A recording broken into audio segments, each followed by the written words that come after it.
ॿी ख़बर शामिल कंदासीं। JYF माग ख़िलाफ़ मार्च जे शेड्यूल जो ऐलान करे छॾियो आहे। JY जो मार्च 26 मार्च ते मौलाना फज़ल मार्च जी अॻुवाणी में रवानो थींदो। ख़बर अवां शेयर कई पिया। JYF माग ख़िलाफ़ मार्च जे शेड्यूल जो ऐलान करे छॾियो। JY जो मार्च 26 मार्च ते मौलाना फज़ल मार्च जी अॻुवाणी में रवानो थींदो। JY जे तर्जुमान असलम गोरी जो चवणु आहे त JY जो महांगाई मार्च 26 मार्च ते इस्लामाबाद में दाख़िल थींदो। असलम गोरी जो चवणु हो त महांगाई मार्च शाम जो 5 वॻे इंटरचेंज ते पहुचंदो। कराची मां JY जो काफ़िलो इस्लामाबाद रवानो थींदो। हज़ारे कारकुन सोराबकोट पहुतल आहिनि।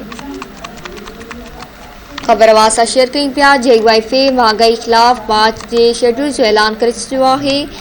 JY जो मार्च 26 मार्च ते मौलाना फज़ल मार्च जी अॻुवाणी में रवानो थींदो।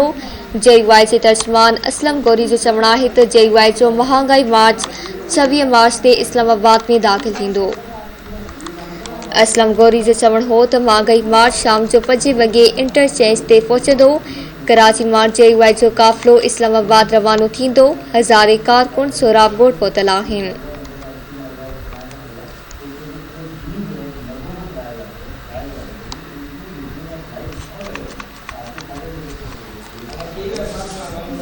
अवां खे आगाह कई पिया। JYF महांगाई ख़िलाफ़ मार्च जे शेड्यूल जो ऐलान करे छॾियो आहे। JY जो मार्च 26 मार्च ते मौलाना फज़ल मार्च जी अॻुवाणी में रवानो थींदो।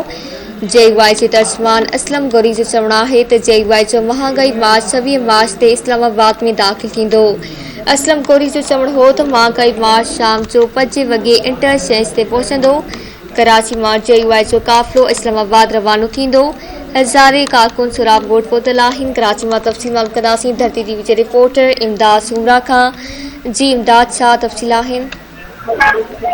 जी बिल्कुल, महंगाई के खत्म कयो JY पारां हिन वक्त जेको आहे आज़ादी मार्च सोराबकोट खां हिन वक्त कुछ देर खां पोइ रवानो थियण वारो आहे। जंहिंजी अॻुवाणी JY जो अॻुवान ख़ालिद महमूद सुमरो करे रहियो आहे।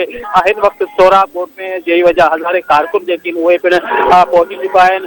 जॾहिं त सोराबकोट के सिक्योरिटी जा इंतज़ाम जेके उहे पिण सख़्तु थिया विया आहिनि।